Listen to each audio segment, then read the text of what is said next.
Demon Seed. John Wayne Gacy goes to Disneyland and goes home with nothing but mouse ears.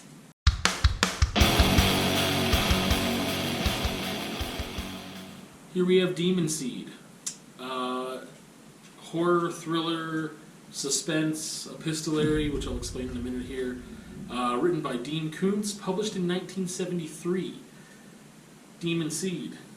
So, if you don't know what an epistolary, if I'm pronouncing that correctly, novel or story is, basically it is a story, a tale in which it is being told by letters or journal entries, that kind of thing.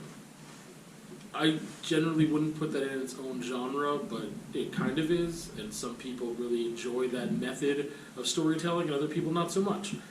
But it kind of fits in there. So, Demon Seed, what is it? It is corny, it's fast, shallow, cheap, dishonest, which I'll explain in a bit here, silly, slapstick, and suspenseful.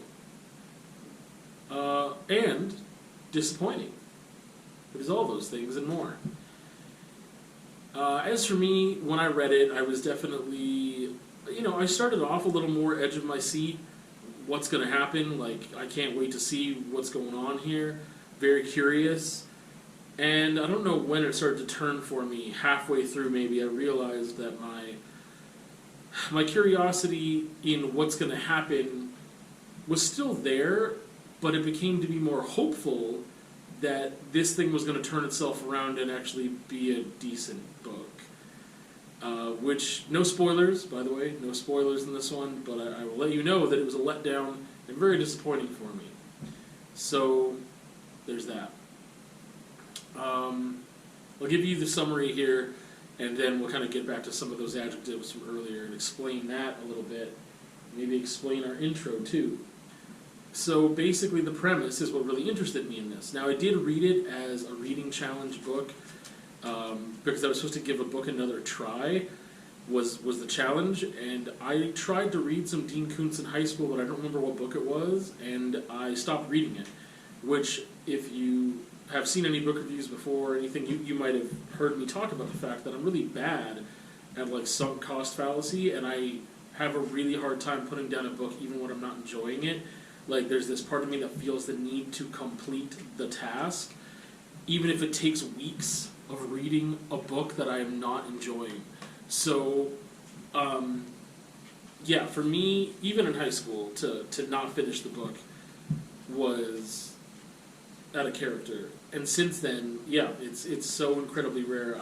I can't think of the last time that I've been like, no, I don't need to read this book, and just like, I guess it was a couple years ago there was one. No, there wasn't. There were two books that I should have done that with that I didn't. But, yeah, I can't remember the last time that I've done that. Anyway, so the premise of the book is that, again, this is 1973, so I know that the book is a product of its time as well, but the writing isn't. So, like, artificial intelligence. Basically, we have a single woman living in this incredibly multi-million-dollar home, state-of-the-art, automated everything. I guess now we would add the word smart. We won't talk about like smart security system, voice-activated, like music, speakers in the wall. You could tell the shutters to go up and down, lights to do what you want as you get there, change the heating, everything voice-activated. And again, like a very smart security system as well. For this woman who lives alone. Now, in the inside of the jacket, it tells you that there's artificial intelligence that breaches the security of the home, and I'm going to read this to you here.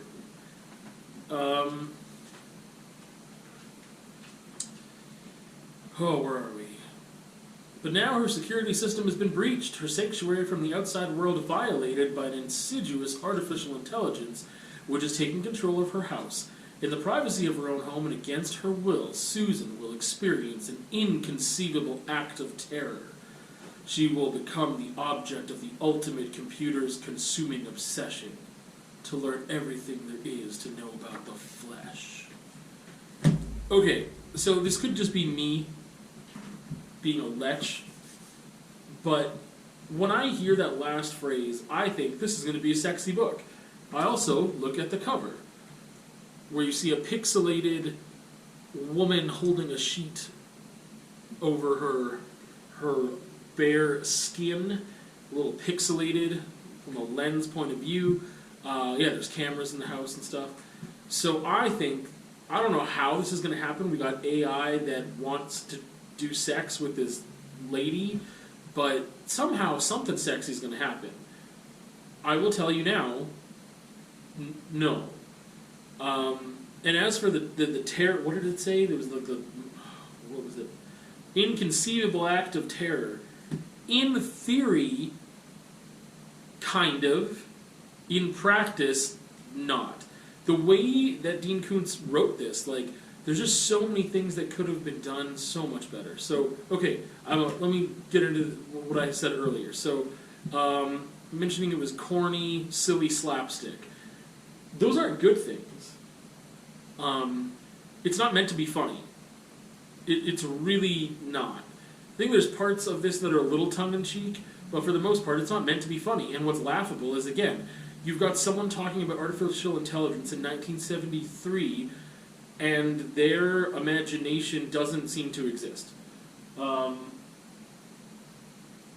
then this goes to like the shallow and cheap. Is that all the characters are incredibly tropey. Everything is a stereotype. Everyone is a stereotype. Incredibly wooden, one-dimensional characters. They just don't have depth, and they're not nuanced, and it's really crappy to see. There's no character development. We have very few characters to begin with, and they are, shallow and cheap. And that is not great for the books that I like to read. However, Dean Koontz does know how to write a book with pacing and move it along, and the premise was really engaging. Again, theory and practice. In theory, I'm like, this is going to be wild. In practice, it's not that it wasn't wild. I mean, again, the way that he described there's supposed to be these inconceivable acts of terror, he could have really leaned into that, right? He could have made it a much more terrifying experience for the reader and the characters alike. But he glossed over a lot of things. And it was just like, hey, I'm going to put this idea out there, which is kind of a really screwed up idea, but I'm not really going to hammer it home.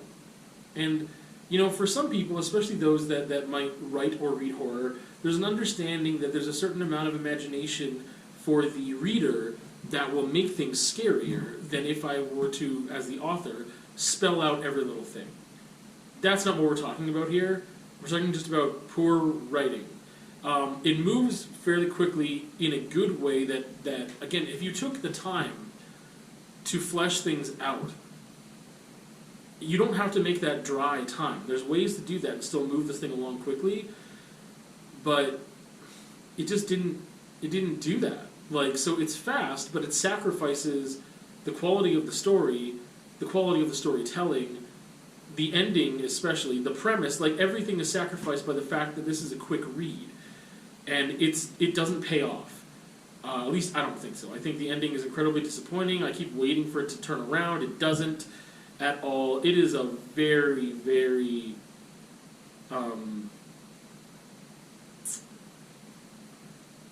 what's the word I'm looking for here?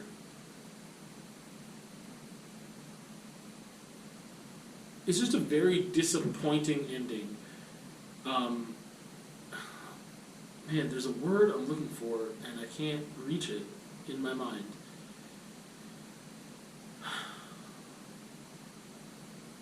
It just sets you up to fail.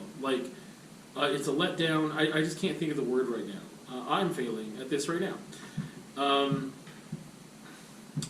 When I mentioned the dishonesty, I'll tie that directly back to what I was saying of this promises to be like a sexy book a little bit. Talking about how AI wants to learn the ways of the flesh. And it's like, you know how you worded that. And that's not what they're talking about here. Like, again, the theory versus practice, right? By the way that's worded, I'm thinking like, okay, like, something's going to happen here versus AI just saying, oh, I want to experience sexual desires. Okay, well, talking about it and doing it are very different things. And discussing it in detail is very different than just saying, yeah, that would be cool. Like, I don't think, it just doesn't deliver. It falls short in almost every regard. However, there's a certain quality to Dean Koontz's writing, at least in this novel, that I feel like, oh, you are a okay writer. And this book made me realize I need to do way better. And I would say, like, oh yeah, like Stephen King's a good writer. No, he's a great writer. Not a good writer, a great writer. Because part of me wants to be like, oh yeah, like Michael Crichton's good. He is good. But there's something that's similar to him and Dean Koontz in the aspect of things are a little cheap, a little quick, a little more one-dimensional with characters. The building isn't there. The relationships aren't there the same way. I care a little more about Michael Crichton's characters. Again, it's a great premise, and then written, the pacing of the chapters and stuff is written in a way that, like, man, I just want to keep going and going and going, but also the premise is there. But, yeah, Dean Koontz is a little, at least this book, is lower than that of a book like Sphere by Michael Crichton, which I think does a better job. I think I could say that's a good book, or he's a good writer, and I would say Dean Koontz is okay. Because the negatives just outweigh the positives by so much. To the point where I don't know if I would read another Dean Koontz book, but we'll get to that in a minute. So,